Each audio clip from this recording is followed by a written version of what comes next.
मैं आपका mentor AK Singh और आज फिर हम अपने CTET की संपूर्ण बाल विकास को देखेंगे। और संपूर्ण बाल विकास में हम क्या देख रहे हैं, क्वेश्चन आंसर के थ्रू अपने बाल विकास को कंप्लीट समझते जा रहे हैं। और आपको यही पता चलता जा रहा है कि बाल विकास में क्वेश्चन किस तरह से पूछे जाते हैं, आंसर में जो ऑप्शन चुनने होते हैं वो किस तरह से हम उसे हटाते हैं। तो ये सारी चीज़ें कहीं ना कहीं आपको पता चलती जा रही है और आप क्या करना है, आपको इन्हें देख कर अप्लाई करना है। तो चलिए शुरू करते हैं आज के क्वेश्चन आंसर्स को। चलिए तो पहला क्वेश्चन देखते हैं इसका। स्थूल गत्यात्मक कौशल का उदाहरण पूछा है। तो आपको जब गत्यात्मकता की बात आ जाएगी तो उसमें क्या हो सकता है, देखो यानी कि पढ़ना एक तरह से, या फिर एक तरह से नाचना, ये सारी चीज़ें नहीं होती। उसमें होता है भागना, यानी कि जो उसमें फिजिकल वर्क हो जाता है, यानी कि इसमें हो जाएगा आपका, यानी कि इसमें हो जाएगा पहला, यानी कि बड़ी गतिविधियों या क्रियाओं को जो शिशु अपनी बाजुओं पैरों इस तरह से जो करता है वो कहीं ना कहीं घुटनों, यानी कि जिसमें क्या कर रहा है उस बॉडी का कहीं ना कहीं फिजिकली वर्क यूज़ हो रहा है, तो वो क्या आ जाएगी, स्थूल गत्यात्मक कौशल के तौर पे आएगी। तो वो कहीं कहाँ पर हो रहा है, भागने में, और उसकी सारी मसल्स यूज़ हो रही है, पैर यूज़ हो रहे हैं, हाथ यूज़ हो रहा है, तो कहीं ना कहीं ये आ जाएगा इसका आंसर। क्वेश्चन नंबर 2 देखते हैं। अधिकतर बच्चे पेन पकड़ना सीखने से पहले गिलास पकड़ना सीख लेते हैं। विकास का कौन सा सिद्धांत इस विशेष दिशा का वर्णन करता है। भैया आपने देखा होगा कि आप क्या करते हो, बाइक चलाने से पहले क्या करते हो, साइकिल चलाना सीखते हो। और जब पेन पकड़ने से पहले आपको क्या दी जाती है, पेंसिल दी जाती है। और गिलास क्या है, गिलास आपको, यानी छोटे बच्चे को भी आप गिलास पकड़ना सिखा देते हो कि बेटा लो पानी पी लो, बेटा लो, क्या है इसमें जो आप क्या करते हो, कोल्ड ड्रिंक पी लो, ये सब चीज़ें क्या है आप क्या करते हो, उसे देना शुरू कर देते हो। तो कहीं ना कहीं वो क्या है, जो इस तरह की चीज़ें होती है, यानी शीर्षगामी सिद्धांत कभी नहीं होगा, शीर्षगामी का सिद्धांत का कभी नहीं होगा।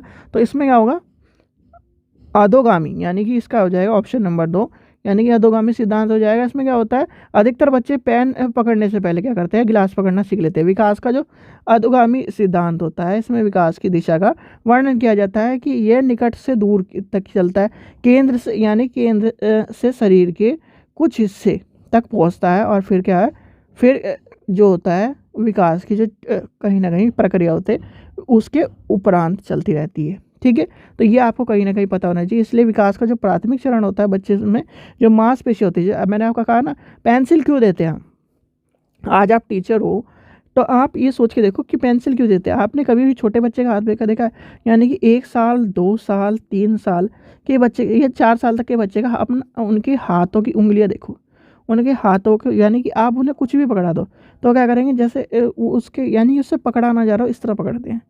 क्यों, क्योंकि उसके जो हाथों की, हम जो है अगर पेन भी पकड़ते हैं तो हमारे क्या है ग्रिप अच्छी होती है। क्यों, क्योंकि हमारे जो बोन्स हैं, मसल्स हैं जो हाथ की, वो क्या है डेवलप्ड हो चुकी है, और बच्चे क्या है पूरी तरह अभी तक डेवलप नहीं होती। आपने वो 300 यानी कि 300 प्लस, यानी 306 वाला 300, ये जो कॉन्सेप्ट है कि बच्चे में इतनी हड्डियाँ होती हैं और बाद में जाके क्या है एक मानव शरीर में 206 हो जाती है। तो वही कॉन्सेप्ट इसलिए होता है क्योंकि उसकी हड्डी यानी कि जुड़ती चली जाती है। तो ये आपको पता होना चाहिए।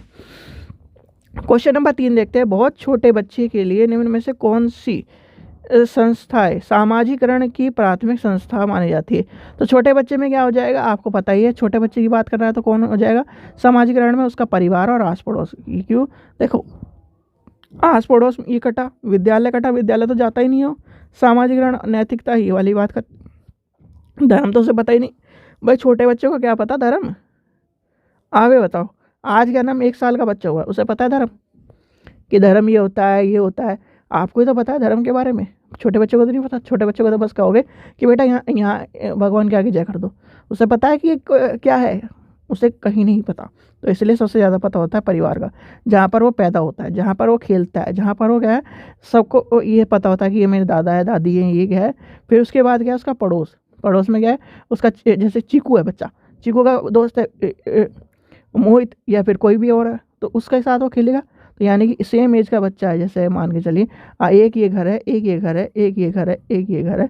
तो यानी कि इसमें बच्चा है 3 साल का, इसमें 4 साल का, इसमें भी 3 साल का, इसमें भी 4 साल का। तो ये क्या है, सारे एक साथ खेलेंगे कि नहीं खेलेंगे, जब बाहर जाएंगे तो इनमें दोस्ती हो जाएगी। इसलिए आस पड़ोस और परिवार का बहुत बड़ा होता है रोल कहीं ना कहीं समाज में।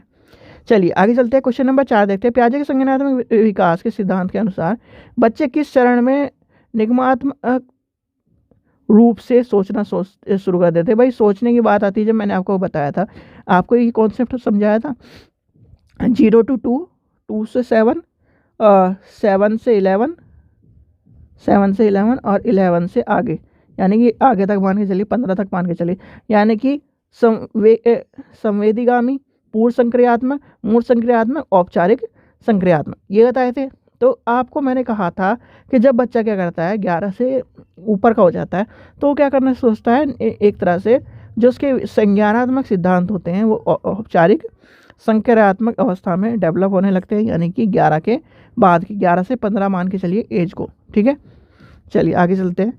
क्वेश्चन नंबर 5 देखते हैं। 5 वर्षीय रीना को 2 पारदर्शी समरूप गिलास दिखाए जाते हैं, दोनों को आकार, यानी कि बिल्कुल आसान, ये इंपॉर्टेंट क्वेश्चन है, सीटेट का ध्यान रखना। आकार छोटे और चौड़े होते हैं, दोनों के बराबर मात्रा में दूध डाला जाता है। रीना के बराबर होने के बाद भी सहमति नहीं है, यानी कि देखिए इतना पढ़ने की जरूरत नहीं है, क्योंकि पढ़ने के बाद ही इतना, यही है कि आंसर क्वेश्चन आज कई बार इसका पढ़ चुका है हमने। देखो ये गिलास, ये हो गया, ये 250 ml। अब इतना ही बड़ा मैंने क्या ले लिया, एक इस तरह का बर्तन ले लिया। ठीक है, ये भी 250 ml है, इसे मैंने दूध भर दिया 250 ml, यहाँ तक आ रहा है।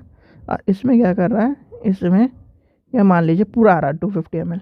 ठीक है, तो आप क्या कहोगे अपने बच्चे को, आपका छोटा बच्चा हो, आपका बच्चा कहेगा बेटा इसमें किस में ज़्यादा दूध, या फिर आप उसके साथ यानी कि कुछ भी पीने लगो, जूस पीने लगो, तो आपका बच्चा क्या करेगा, आपका बच्चा क्या कहेगा, पापा आप ये ले लो, मैं ही उठा लूँगा।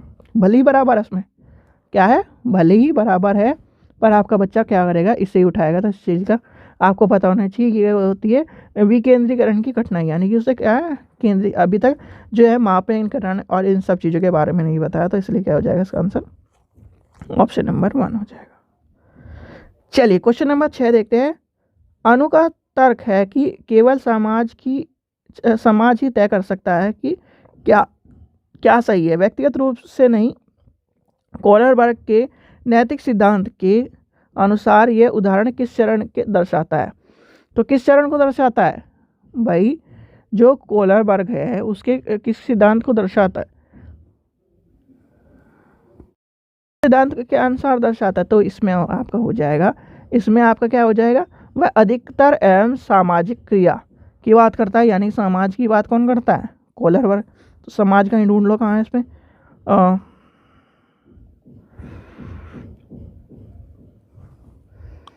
इसका आंसर हो जाएगा ऑप्शन नंबर सामाजिक, अधिकतर एवं व्यस्त अनिवार्य।